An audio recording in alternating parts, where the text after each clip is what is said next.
नमस्कार, आप देख रहे हैं 10 कदम। आपके साथ मैं हूं जीनत सिद्दीकी। शुरुआत करेंगे खबरों की। मिशन 2022 को लेकर बीजेपी ने अपनी तैयारियां और तेज कर दी है। इसी सिलसिले में बीजेपी के राष्ट्रीय अध्यक्ष जेपी नड्डा आज कानपुर के दौरे पर रहेंगे। जेपी नड्डा बूथ अध्यक्षों को संबोधित करेंगे।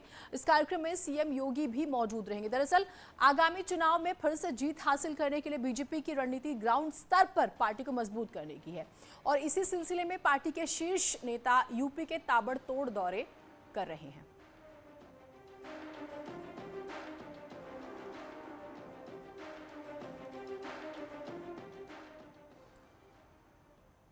तो बीजेपी के राष्ट्रीय अध्यक्ष जेपी नड्डा कानपुर के साकेत नगर में बीजेपी के क्षेत्रीय कार्यालय का उद्घाटन करेंगे। इस मौके पर सीएम योगी भी मौजूद रहेंगे। उद्घाटन के बाद जेपी नड्डा यहां कानपुर बुंदेलखंड क्षेत्र के जिलों के पदाधिकारियों से वर्चुअल मीटिंग भी करेंगे। तो बूथ देखिए कितना महत्वपूर्ण होता है, आप बीजेपी की स्ट्रैटेजी से समझ सकते हैं। बूथ सबसे मजबूत, ये एक बेसिक स्ट्रैटेजी। फिर बूथ के अंदर पन्ना प्रमुख बनाए जाते हैं जिन्हें जिम्मेदारियां दी जाती है। कल गोरखपुर में बूथ अध्यक्ष जो रहे उनसे मुलाकात हुई, उन्हें जीत का मंत्र दिया गया। और आज कानपुर की हम बात करेंगे जहां पर खास तौर से फोकस है। इस पूरे कानपुर क्षेत्र की बात करें अगर तो 50 से ज्यादा विधानसभाएं आती हैं जिसपे खास तौर से फोकस किया जा रहा है और किसी तरह की कोई कमी ना रह जाए। क्षेत्रवार तरीके से बाकायदा पूरे यूपी को बांटा गया है और उस लिहाज से आज कानपुर पर फोकस है। तो कानपुर में तकरीबन 3 से 4 घंटे का वक्त जो है राष्ट्रीय अध्यक्ष बिताएंगे और बेहद ही महत्वपूर्ण इस पूरे दौरे को भी माना जा रहा है। तो बीजेपी कार्यालय का वो उद्घाटन भी करेंगे, वर्चुअल भी जुड़ेंगे, वर्चुअल मीटिंग करेंगे और फिर किस तरह से कानपुर, एक दौर की अगर बात करें तो कानपुर कांग्रेस का गढ़ होता था, वक्त बदला। बीजेपी की सिर्फ अगर हम कानपुर लोकसभा की बात करें तो यहां से 10 सीटें विधानसभा की आती है जिस पर 7 पर बीजेपी का कब्जा है। तो वो भी बचानी है और जो नहीं है हाथ में उन्हें भी बचाना है। तो स्ट्रैटेजी ऐसे बतानी है। पूरे कानपुर, एक पूरे आसपास के क्षेत्र को भी अगर हम शामिल कर ले तो 50 से ज्यादा विधानसभाएं आती हैं जिस पर खास तौर से फोकस किया जा रहा है।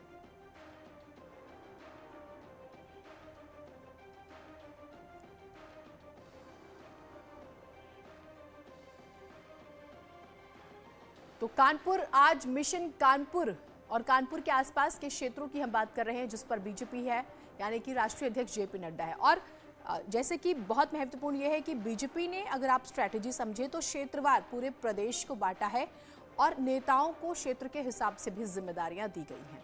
कल गोरखपुर में थे राष्ट्रीय अध्यक्ष, आपने देखा वहां पर बूथ अध्यक्षों से मीटिंग की, उन्हें जीत का मंत्र दिया और किस तरह से आगे बढ़ना है। और आज कानपुर पर फोकस है। हर दिन लगातार जो है बीजेपी बेहद ही स्ट्रॉन्ग तरीके से आगे बढ़ रही है। अमित गंजू हमारे साथ, हमारे सहयोगी जुड़े हुए हैं। अमित जी, आज का जो पूरा प्रोग्राम है राष्ट्रीय अध्यक्ष का, ये हमारे दर्शकों को बताइएगा और हमें भी जानना चाहेंगे कि स्ट्रैटेजी जो है वो क्या बन सकती है, यानी कि किस तरह की स्ट्रैटेजी पर बीजेपी काम कर रही है।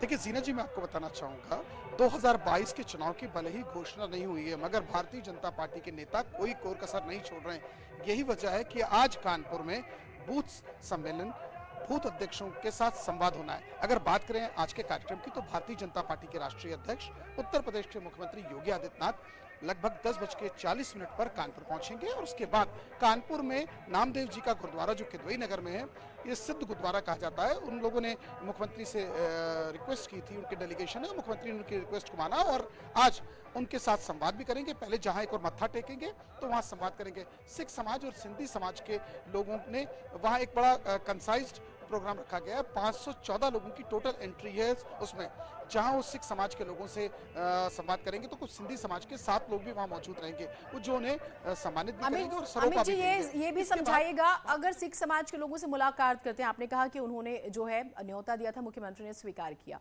इसके सियासी मायने भी हम समझना चाहेंगे। देखिए मैं बताना चाह रहा था, उसके बाद सरोपा भी करेंगे। यानी सिख समाज के लोग का कहना है कि 84 के दंगे की टीस आज भी सिख समाज के जहन और दिल में, भले ही 37 वर्ष हो गए, क्योंकि जिस प्रकार से मोदी जी ने इसमें पहल की और योगी जी ने एसआईटी का गठन किया, उस बात से सिख समाज कहीं ना कहीं मुख्यमंत्री का धन्यवाद देने के लिए जब उनके आवाज गया था और अपनी पूरी बात रखी कि सिख समाज कानपुर में जो कत्लेआम 84 में हुआ था, जिसकी टीस आज भी उनके जहन, उनके चेहरे पर दिखाई वो चाहते हैं कि सिख समाज उनको सम्मानित करे। इस बात को उन्होंने उनके स्वीकार किया और आज नामदेव जी का, क्योंकि उत्तर प्रदेश में अकेला नामदेव महाराज जी का गुरुद्वारा है जिसमें आज वो जाएंगे और उनके साथ संवाद करेंगे। इसके बाद इसके तमाम मायने हैं, क्योंकि सिख समाज को हमेशा उनका कहना है कि हमें वोट की तरह इस्तेमाल किया गया। 84 का दंगा से पहले की बात की जाए तो वो कांग्रेस के प्रति अपनी आस्था रखते थे। उसके बाद फिर उन्होंने कांग्रेस के लोगों ने घड़ियाली आंसू बहाए, हम कांग्रेस की तरफ प्रभावित हो गए। फिर बसपा आई तो बसपा ने हम लोगों को क्या इसके चेंज होता है। अब उसके बाद बात की जाए तो यहाँ कार्यालय कानपुर बुंदेलखंड का आपसे हम अपडेट्स लेते रहेंगे और यही वजह है कि कांग्रेस कभी गढ़ होता था कानपुर और आसपास का क्षेत्र कांग्रेस के लिए, लेकिन अब कांग्रेस वहां पर नहीं है। आगे बढ़ते हैं। आज सीएम योगी नोएडा का भी दौरा करेंगे। सीएम योगी जेवर एयरपोर्ट की तैयारियों का जायजा लेंगे। दोपहर 3:30 बजे मुख्यमंत्री जेवर एयरपोर्ट पहुंचेंगे और पीएम मोदी के दौरे से पहले तैयारियां क्या हुई हैं इसका जायजा लेंगे। 25 नवंबर को जेवर आएंगे पीएम मोदी और जेवर एयरपोर्ट का दरअसल शिलान्यास करेंगे। वो पहली ईंट रखेंगे, उसके बाद जेवर एयरपोर्ट बनेगा। कृषि कानून वापस लेने के बाद पीएम मोदी और सीएम योगी की पश्चिमी यूपी में ये पहली बड़ी रैली होगी, जिसके लिए बीजेपी मेगा शो की तैयारी कर रही है। करीब 1.5 से 2.5 लाख लोगों के आने का दावा भी किया जा रहा है।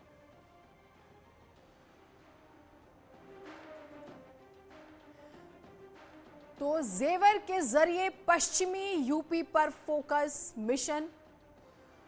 पश्चिमी यूपी यानी कि पश्चिमांचल, जेवर के जरिए सौगात मिलेगी। और जैसे हम जेवर के इतिहास का जिक्र कर रहे थे, 25 सालों से फाइलें इधर से उधर होती रही जेवर की, लेकिन जेवर जमीन पर नहीं आया। जमीन पर लाई प्रदेश और केंद्र की सरकार। शिलान्यास भी किया जा रहा है, 25 तारीख भी तय हो चुकी है। लेकिन सवाल यह है कि कृषि कानून के बाद, क्योंकि माना जा रहा था कृषि कानून के बाद एक नाराजगी जो है वो पश्चिमी यूपी में थी और 140 से ज्यादा सीटें, अगर आप आसपास के क्षेत्र को पूरा देखें, और खास तौर से 120 सीटें, क्या वो जो नाराजगी है वो दूर हो जाएगी? क्योंकि माना गया है कृषि कानूनों के बाद आरएलडी काफी स्ट्रांग होकर खड़ी हुई और आरएलडी और समाजवादी पार्टी के तालमेल की बातें आप सुनते ही हैं। तो जो नाराजगी है, कृषि कानून बेशक से वापस ले लिए गए हों, क्या किसान अपनी नाराजगी भुला चुका है? सवाल बहुत सारे हैं, लेकिन कोशिश यही है एक मेगा शो किया जाए और जो नाराजगी है उसे भी दूर कर लिया जाए। पवन गौड़ हमारे साथ, हमारे सहयोगी जुड़े हुए हैं। पवन, क्या तैयारियां हैं? हालांकि मुख्यमंत्री आएंगे, बेहद ही महत्वपूर्ण है, और मैं हिमांशु से भी बात करूंगी इस बारे में कि वहां पर किस तरह का पूरा प्रोग्राम है, लेकिन क्योंकि आप लोग साथ में हैं तो जरूर बात कीजिएगा। पश्चिमी यूपी फोकस में है, जेवर के जरिए सब कुछ हो जाएगा पहले जैसा? देखिए, आपको बताना चाहूंगा कि सबसे पहले तैयारियों की बात कर लेते हैं तो मैं आपको दिखाना चाहूंगा कि ये चारों तरफ आप देख रहे हैं कुर्सियां लगाई जा रही हैं। ये पूरा जो मैदान है उसको तैयार किया जा रहा है प्रधानमंत्री की 25 तारीख की रैली के लिए। आप मेरे पीछे देख सकते हैं कि यहाँ मंच जो है, इसी मंच पर कार्यक्रम होगा। यहीं से प्रधानमंत्री जनसभा को संबोधित करेंगे और इस पूरा कार्यक्रम यहाँ से संचालित होगा। तमाम कुर्सियां लगाई जा रही हैं, बैरिकेडिंग तैयार की जा रही है 25 तारीख के प्रोग्राम के लिए। तकरीबन 1 बजे प्रधानमंत्री यहाँ पहुंचेंगे और जेवर एयरपोर्ट का शिलान्यास करेंगे, क्योंकि ये पश्चिमी उत्तर प्रदेश की पहली रैली है प्रधानमंत्री की, वो भी बहुत बड़ा मौका। तीनों जो कृषि कानून है उनको लेकर लगातार जो नाराजगी चल रही थी, उसके वापसी के बाद ये बहुत बड़ा मौका है और प्रधानमंत्री की पहली रैली है ये पश्चिमी उत्तर प्रदेश को लेकर। तो इसमें बहुत बड़ा कोशिश होगी एक राजनीतिक संदेश देने की यहाँ से, कि पश्चिम यूपी में जिस तरह से लगातार भाजपा की नुकसान की खबरें आ रही थी, कहीं ना कहीं जो किसान था उसकी नाराजगी की खबरें आ रही थी, तो उसके बाद में ये एक पहला मौका है जब प्रधानमंत्री संबोधित करेंगे जनसभा को। और कोशिश यही होगी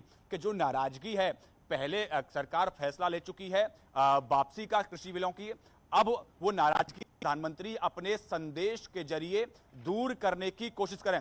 हमारे साथ मेरे सहयोगी हिमांशु जो लगातार इस पूरे एयरपोर्ट की टेक्निकल बातों की जानकारी देंगे। लगातार वो इस पूरे जो एयरपोर्ट की प्रक्रिया है उसमें कहीं ना कहीं सम्मिलित रहे हैं, जानकारी देते रहे हैं। हिमांशु, अगर इस एयरपोर्ट की खासियत की बात करें तो क्या खासियत है इस एयरपोर्ट की? क्योंकि बताया जा रहा है हिंदुस्तान का सबसे बड़ा इंटरनेशनल एयरपोर्ट यहां बनने जा रहा है। देखिए बिल्कुल जेवर एयरपोर्ट जो है वो देश का सबसे बड़ा एयरपोर्ट है और सबसे बड़ी बात है कि यहाँ पर 1334 हेक्टेयर जो फर्स्ट फेज है उसका भूमि अधिग्रहण हो गया, मुआवजा हो गया, जो विस्थापना होना तो वो भी प्रोसेस हो गया। अब सेकंड फेज शुरू हो गया, 1365 हेक्टेयर है ये, यानी एक 6200 हेक्टेयर में ये देश का सबसे बड़ा एयरपोर्ट बनाया जाएगा। यहाँ पे 5 हवाई पट्टी होंगी और सबसे बड़ी बात है यहीं जेवर में MRO बनाया जाएगा, मेंटेनेंस एंड रिपेयरिंग ऑफिस। ये देश का पहला मेंटेनेंस एंड रिपेयरिंग ऑफिस भी होगा। यहाँ पर हवाई जहाज मरम्मत हो सकेगी, रिपेयर हो जाएगी। अभी तक क्या होता था कि कोई मेजर चेंजेस होते थे या कोई उसमें इंजन की खराबी होती थी कुछ मेजर, तो हमारे यहाँ से जो प्लेन है वो विदेश जाया करते थे। लेकिन अब जब ये जेवर एयरपोर्ट बन जाएगा तो उससे ये सुविधा मिलेगी कि देश में ही MRO की सुविधा यहीं पे रिपेयर हो जाएंगे। और दूसरी सबसे बड़ी बात, अब अगर हम बात करें रोजगार के लिहाज से तो 5 साल बाद, यानी 5 साल बाद ये प्रत्यक्ष अप्रत्यक्ष रूप से 5 से 6 लाख लोगों को रोजगार भी देगा। सबसे बड़ी बात, जेवर एयरपोर्ट आ रहा है। जेवर एयरपोर्ट आने से औद्योगिक विकास बहुत हो रहा है, डाटा सेंटर बन रहा है, MSME पार्क बन रहा है। इसके अलावा कई बड़ी कंपनियां, विदेशी कंपनियां भी हैं, वो भी यहाँ इन्वेस्ट करेंगी, तो उसकी वजह से भी रोजगार प्रत्यक्ष अप्रत्यक्ष। तुम लगातार इस पूरे वाकये को यहाँ कवर करते रहे हो, लगातार बहुत सारे किसानों की नाराजगी भी थी, क्योंकि एक तरफ कृषि कानून को लेकर, दूसरे जिससे अधिग्रहण हुआ था उसको लेकर बहुत सारे किसानों की नाराजगी भी थी। तो क्या वो नाराजगी दूर करने में प्रशासन और सरकार यहाँ सक्षम हो पाई है?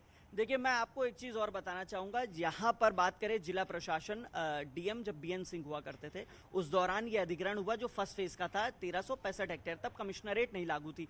और ये जिला प्रशासन की उपलब्धि कह सकते हैं इसे, कि एक भी दंगा नहीं हुआ, एक भी फसाद नहीं हुआ, पत्थरबाजी नहीं हुई, शांति प्रिय तरीके से किसानों को मनाया गया, किसान राजी हो गए विकास को देखते हुए। और 1365 हेक्टेयर जो जमीन है सेकंड फेज उसका शुरू हो गया, और 1334 हेक्टेयर जो शुरू में अधिग्रहण हुआ था फर्स्ट फेज का, वो पूरा हो चुका है। कोई दंगा, कोई फसाद, किसी तरीके की किसान की नाराजगी यहाँ पर फिलहाल नहीं देखने को मिली है। ठीक पवन, तो कुल मिलाकर खास तौर से उन 5 गांवों की जिसकी जमीन जो है इस पूरे एयरपोर्ट के जद में आई। आप दोनों का बहुत शुक्रिया, अपडेट्स के लिए हम आपके पास आएंगे और जानकारी लेते रहेंगे। तो जेवर एयरपोर्ट को लेकर नागरिक उड्डयन मंत्रालय और एयरपोर्ट का विकास करने वाली कंपनी के बीच MOU हुआ। सुरक्षा, इमिग्रेशन जैसी सेवाओं के लिए समझौता किया गया है। इस समझौते के तहत एयरपोर्ट के लिए मौसम संबंधित जानकारी भी दी जाएगी। इसके अलावा क्वारंटाइन सर्विस, स्वास्थ्य सेवाएं, मौसम सहित कई सेवाओं को लेकर समझौते हुए हैं। बता दें, जूरी की कंपनी YIAPL को एयरपोर्ट का विकास करने की जिम्मेदारी मिली हुई है।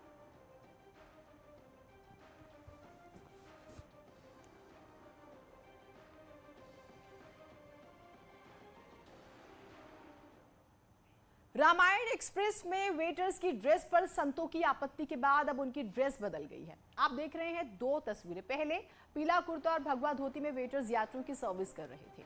संतों की आपत्ति के बाद पेंट शर्ट हो गई। रामायण एक्सप्रेस में खाना परोसने वाले वेटर की ड्रेस सोशल मीडिया पर तेजी से वायरल हुई। कल तो काफी वायरल हुई और उसके बाद संतों ने नाराजगी जाहिर की थी और फिर बदलाव हुआ है। तो 2 तस्वीरें हम आपको दिखा रहे हैं, पहले एक वाला ड्रेस कोड और फिर आपत्ति के बाद वाला ड्रेस कोड। आप देखिए, रामायण एक्सप्रेस की हम बात कर रहे हैं जिसमें वेटर्स जो है और कुछ एक स्टाफ जिनकी ड्रेस को बाकायदा एक थीम थी उसके मुताबिक रखा गया, लेकिन संतों ने नाराजगी दिखाई और फिर चेंज हुआ। दरअसल अयोध्या, चित्रकूट समेत भगवान राम से जुड़े धार्मिक स्थलों की यात्रा के लिए IRCTC की रामायण एक्सप्रेस ट्रेन शुरू की गई। इस ट्रेन में श्रद्धालुओं को खाना खिलाने वाले वेटर साधु की वेशभूषा में थे, जिस पर संतों ने नाराजगी जाहिर की।